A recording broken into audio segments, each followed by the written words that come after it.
राधे कृष्णा मित्रों, आप सभी पर परमात्मा की कृपा बनी रहे। आज के इस वीडियो में हम जानेंगे नवरात्रि 17 अक्टूबर से आरंभ हो रही है, तो उनकी पूजा सामग्रियां क्या क्या रहेंगी, कैसे करना है हमें माँ को प्रसन्न, कैसे करनी है उनकी उपासना।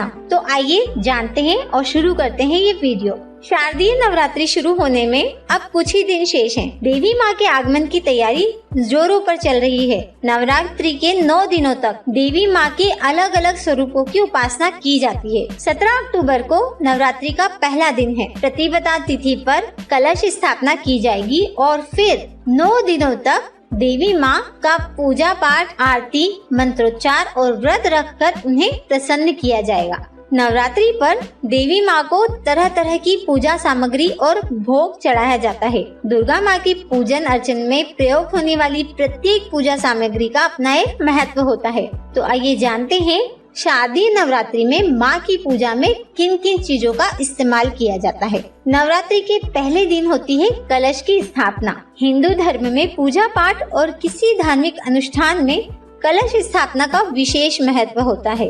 बिना कलश स्थापना के कोई भी धार्मिक अनुष्ठान पूरा नहीं माना जाता।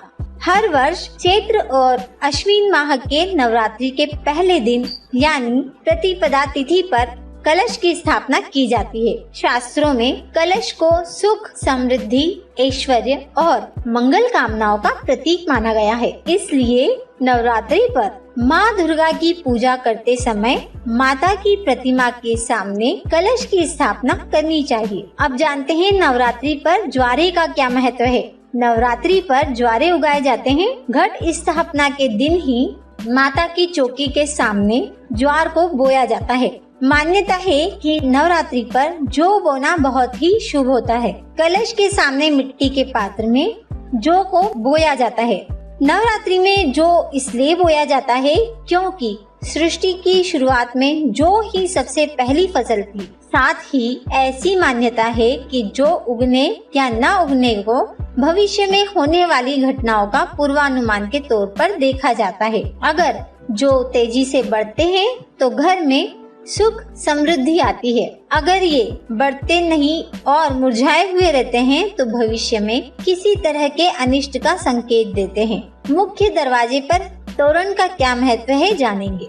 नवरात्रि में माता के आगमन की खुशी में उनका स्वागत करने के लिए प्रवेश द्वार पर आम या अशोक के पत्तों से बंधनवार सजाए जाते हैं। वैदिक काल से ही किसी भी शुभ कार्य या पूजा अनुष्ठान के दौरान घर के मुख्य द्वार पर तोरण लगाने की परंपरा है। मान्यता है कि इससे घर में सकारात्मक ऊर्जाओं का प्रवेश होता है और नकारात्मक शक्तियां घर से भाग जाती हैं। आइए जानते हैं 9 दिनों तक अखंड दीपक का क्या महत्व है। दीपक के बिना कोई भी धार्मिक अनुष्ठान पूरा नहीं हो सकता। घर पर शुद्ध देशी घी के दिए जलाने पर देवी देवताओं की कृपा प्राप्त होती है। इसके अलावा घर से नकारात्मक शक्तियों का प्रभाव भी दूर हो जाता है। अखंड दीप को पूजा स्थल के आग्नेय यानी दक्षिण पूर्व में रखना शुभ होता है क्योंकि यह दिशा अग्नि तत्व का प्रतिनिधित्व करती है। आगे जानते हैं लाल गुड़हल के फूलों का क्या महत्व है। देवी दुर्गा को लाल गुड़हल का फूल बहुत ही प्रिय होता है। मान्यता है कि जो भी भक्त लाल गुड़हल का फूल अर्पित करता है माता उसकी मनोकामना जरूर पूरी करती है। नवरात्रि पर लाल गुड़हल का फूल अवश्य अर्पित करना चाहिए। नारियल होता है पवित्र और शुभ कार्यों को आरंभ करने में नारियल को जरूर रखा जाता है। मान्यता है कि नारियल में भगवान विष्णु और माता लक्ष्मी का वास होता है। ऐसे में नवरात्रि पर कलश स्थापना के साथ लाल कपड़े में नारियल जरूर रखें। नवरात्रि की अन्य पूजा सामग्रियों के बारे में जानते हैं। देवी की प्रतिमा, देसी घी, लाल चुनरी, लाल वस्त्र, श्रृंगार का सामान, धूप और अगरबत्ती, अक्षत यानी कि चावल, कुमकुम, फूल और माला, पान, सुपारी, लौंग, इलायची, बताशे, कपूर, उपले, फल व मिठाई, कलावा और मेवे आदि। तो ये थी पूजन की सामग्रियाँ। उम्मीद है मेरे द्वारा दी गई ये जानकारी आपको पसंद आई होगी। धन्यवाद।